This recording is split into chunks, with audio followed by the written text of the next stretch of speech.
Restoring Men in History, and this is a fantastic one for today. Cato letter number 75, not 73. We went over a little bit of 73. We actually need to go back to it because Cato's letters were what? They had been read by the founders of the United States of America, the exceptional founders. So knowing the mind and what happened during the American Revolution, what happened first? Shooting or a battle of the mind? Battle of the mind, right? Revelation first occurred in the minds of men. Brush fires of freedom in the minds of men, Sam Adams paraphrase. 75, they had read some of these Cato letters, Gordon and Trenchard.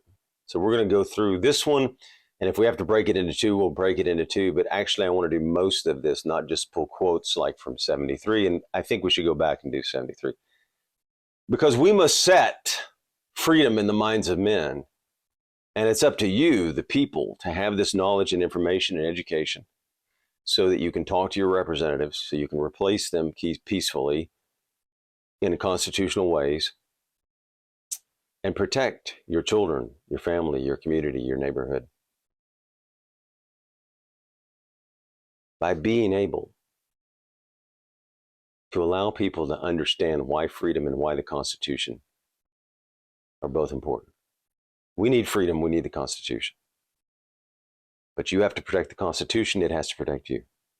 If you like this video and our mission, help, like, subscribe, share, pass around. Thank you. And you have to protect and stand for freedom. And the states have to call unconstitutional act and agencies out when the federal government acts unconstitutionally. It's a check of the restraints which ought to be laid upon public rulers. And one of the reasons we did a constitution was what? To restrain the federal government and protect the states and the people, right?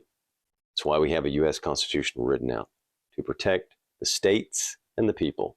It's a federal republic where the states retain most of the powers and the federal government has gone awry with judges, with all three branches, have gone off. After all that has been said of arbitrary power, and right here we can already stop arbitrary power. You see it every day in America.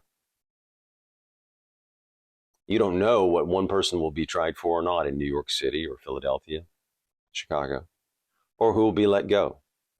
I just heard a story from my buddy in the South, in the state of Tennessee, illegal immigrant, destroyed a car. It was the illegal immigrant's fault. They let the person go. And that illegal immigrant, even though it was his fault, didn't have a driver's license, didn't have insurance, is suing the other person in Tennessee. So either you're going to have laws and follow them or not. Arbitrary power done by the executive, the Supreme Court, or the Congress, or any power, governors have done it too, right? You've seen that through COVID. They don't want to follow it, but they want you to follow it. Mandate's not a law. Be careful of writing in emergency powers to any state laws. Try to get in the state constitution that there will be no emergency powers for a governor or a state legislature. Emergency powers should never trump your rights. After all that's been said of arbitrary power, and it's hideous. Notice he calls arbitrary power hideous, right? And it is. And you've seen it the last 3 years, so you should be able to. This 1722, May 5th, this appertain, it's written in 1722 and it can be written today. And I may read this to the groups coming up this weekend. We'll see. Because it's so good. I mean, this is the deep, good stuff. And the founders had read it and they understood it. That freedom started in the minds of the revolutionaries. That's why also there's all this massive censorship, and they're trying to strip you of your First Amendment right, the federal government, in those court cases, which we just talked about. They know that ideas of freedom are dangerous, and the truth is dangerous. We have the truth, and of its hideous nature and effects, it will fall properly. I better keep going. We'll never get through this. I can already see it's probably going to be split into two. To say something here of the restraints which all wise and fortunate nations ought to put and have ever put upon their magistrates. So what are we going to do? We did it. The Anti-Federalists, you can thank Patrick Henry, Sam Adams, George Mason for putting restraints, that Bill of Rights in, which made it clear all other powers fell to the states and the people, right? And protected your freedom of speech from whom? The federal government. Your Second Amendment right shall not be infringed by whom? The federal government. They've done that. So you need to be peacefully, nonviolently upset with that and stand for your rights. And your state governments need to stand for your rights and say, hey, federal government can't act that way. That's unconstitutional. The states must call out the federal government and say, we nullify that. That is unconstitutional. Because it was clear when Mason and them worked on it that that was to protect you and restrain the federal government from interfering with the states and the people. Okay? So that's what he's talking about. All wise and fortunate nations ought to put and have put upon their magistrates. And we did that, but we are not following it now. And that is dangerous. That's how you slide into complete tyranny and complete totalitarianism. We have moved from freedom all the way up. We got a lot of tyranny and totalitarianism. We have a lot less freedom than we did in 1791. We have a lot less freedom than 1791 for the majority of Americans. This is what I promised 9 months ago to do. And that's for the majority of the Americans. And I know what you're going to talk about. Yes, there was a slavery issue, but I'm talking about for the majority, a lot less freedom. And that was wicked, and we eliminated it. This is what I promised 9 months ago to do. And this is what I propose to do in this letter. No wise nation in the world ever trusted to the sole management, mere mercy, and absolute discretion of its own magistrate. So you can't just trust the magistrate to have mercy, to be kind, to have virtue. You must place, and we did it in America because of those exceptional founding fathers. We created the Bill of Rights. We created separation of powers in the Constitution. Montesquieu did that, and I think I'm going toward the Constitution because of Constitution Day a few days ago. You could read this many ways, but anyway, you have to have a constitution, and it's important to be written down. No wise nation in the world ever trusted to the sole management, mere mercy, and absolute discretion of its own magistrates. Our Constitution created a separation of powers between the three branches. That protects you, that protects your rights, and you want that. And we have a check on it from the states. The states are very important, and they haven't been doing their job. And we need to repeal the 16th and 17th Amendment. But that probably is for another day. But the 17th Amendment, the state legislature should be picking your senators. But we did an amendment, and it passed to remove that. Absolute discretion of its own magistrates, when it could help doing it. And no series of magistrates ever had absolute power over any nation, but they turned the same to its ruin and their own wild gratifications and ill-judged profit. As long as the passions of men govern them, they will always govern by their passions, and their passions will always increase with their power. So if you don't want to be governed by passions, what do you have to do? You have to write a document like the Constitution, and then you have to elect representatives who have virtue. It takes both. And hopefully you're instructing the Bible and morality in the homes, right? Because Tocqueville said one of the reasons America was great was because what? We looked up on Sundays. We had a spiritual element that balanced materialism. So you have to be teaching the Bible in the homes, not constitutional from the federal government. You can't do it from the federal government. You can't force it in the home. I'm just saying fathers should choose that at their own free will and by their own decision. And therefore, whenever a whole people or any part of them cross the passions of any man that governs them, he will turn his passions against a whole people. So here's what he's talking about. Or any number of them defend him and will destroy a whole people rather than disciple his passion. So he is willing to sacrifice the people, destroy them, if they go against his passions. And this is why you need a constitution. This is why you need to elect men of virtue. Their passions always increase with their power, and therefore whenever a whole people or any part of them cross the passions of any man that governs them, he will turn his passions against the whole. So he's fine to go against the whole people to get his passions met. This is evidence in 10,000 instances, and the public will ever and certainly be sacrificed to private lust. You've seen it here. You've seen people go to Washington and benefit as senators, congressmen, and those are the real issues, right? not the little personal squabbles they may have or a fight with their wife or person, but when they spend trillions of your money and raise inflation, that's what you should be upset with peacefully. When they aren't protecting your border, that's a massive issue that will have consequences for decades. Fentanyl, sex trafficking, closing that border, sovereignty of the nation beyond that if it was perfect. If there was no sex trafficking, if there was no drugs coming across, you need sovereignty, you need borders. That's what makes a nation. And we want a nation called America to live on. We don't want to pick people. We want people like Patrick Henry, George Washington, George Mason, who didn't want power. Be sacrificed to private lust. In fact, those men sacrificed. You want to talk about sacrifice? Be sacrificed to private lust. So today you see it a lot. Politicians go up and they walk out with 10, 20, $30 million. And then end up on a board seat and they're constantly enriching themselves rather than serving. They talk about the borders of Ukraine, but not the borders of the United States.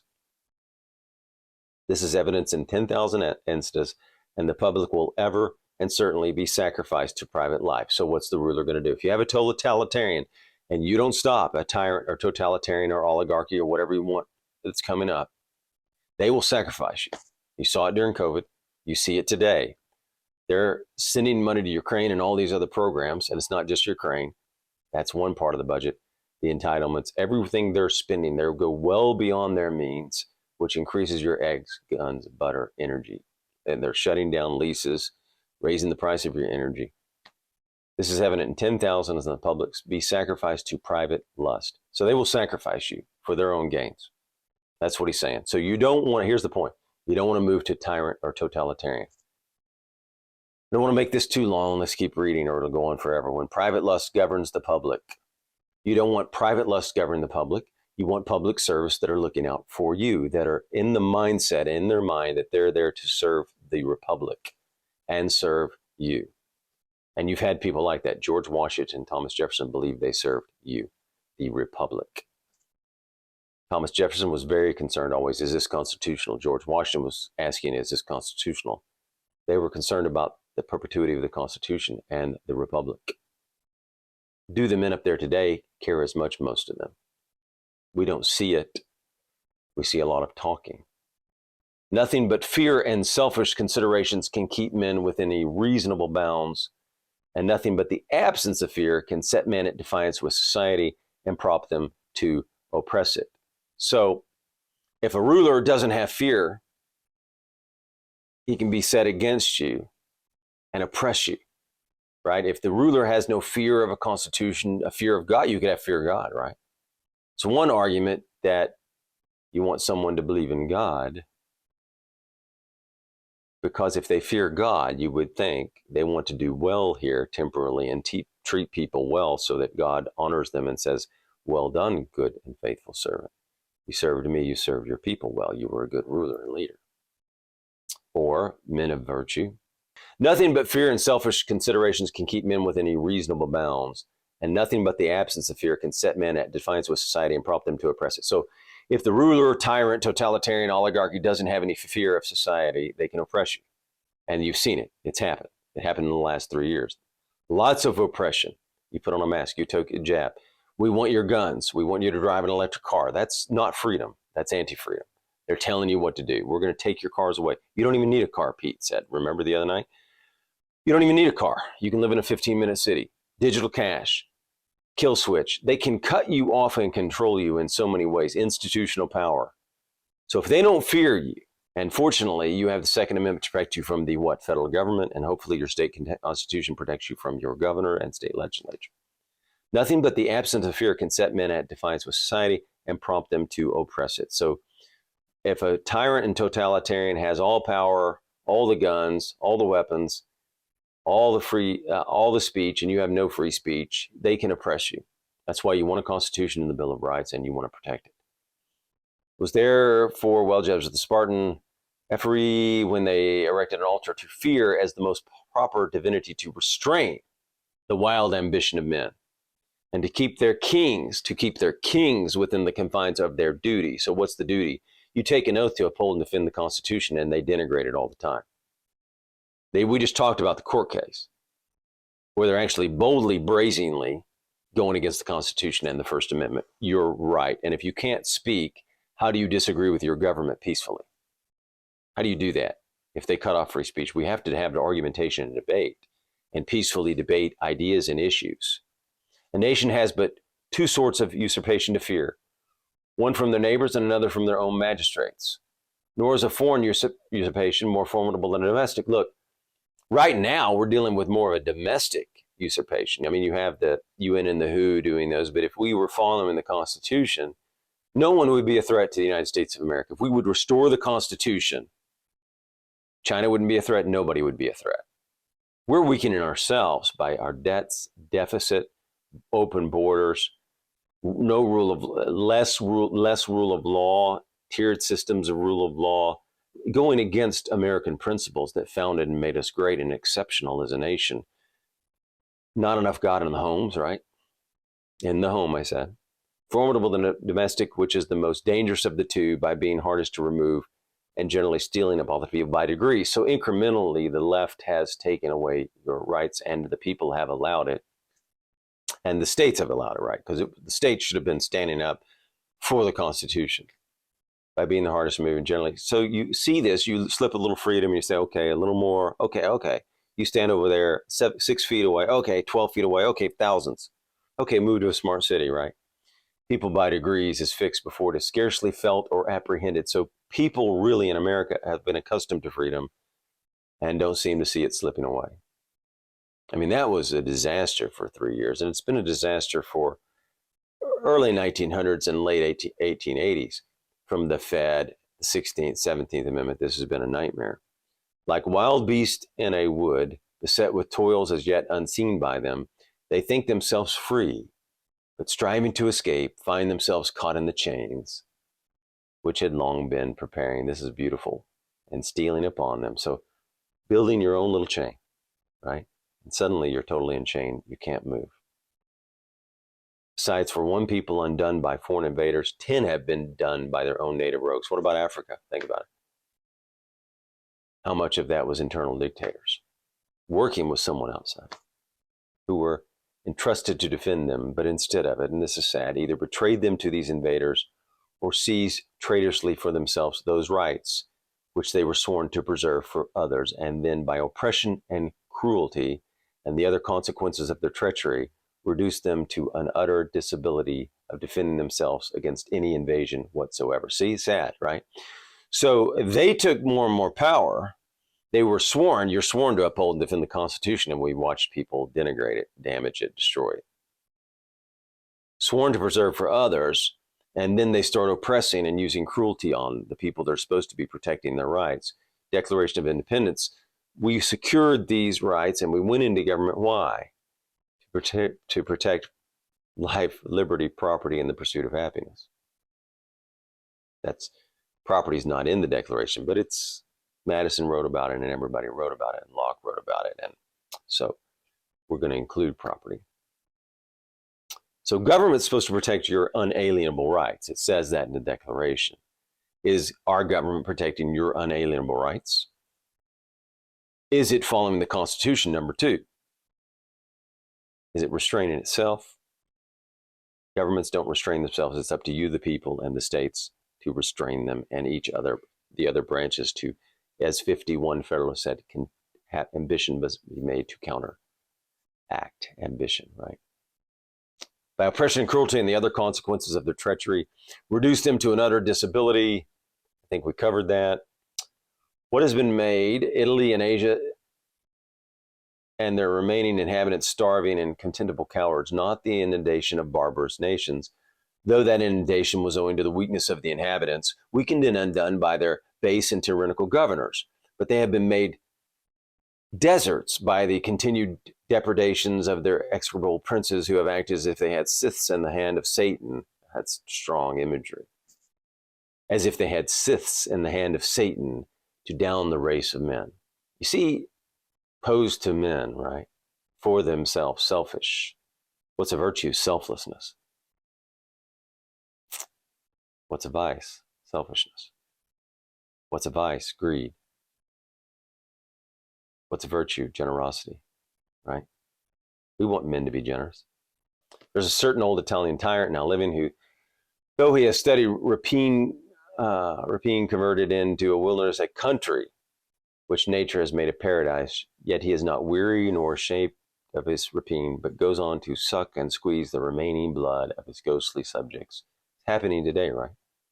Right now, the middle class is being squeezed out with this inflation because the government just spends and spends and spends, and they have been for a long time now. And they have all these unconstitutional programs and agencies. Wouldn't it be great if a senator was going to run for Senate to say, I am going to do my best? I know it's almost impossible, but we're going to at least be bringing up the subjects of repealing the 16th, 17th, and ending the unconstitutional agencies. And I'm not going to pass any new laws until we get a lot of laws off the books. We're going to restore freedom, restore the Constitution. That's what I'm going up there to do and fight for, peacefully. If you like this video, please like, share, subscribe, comment.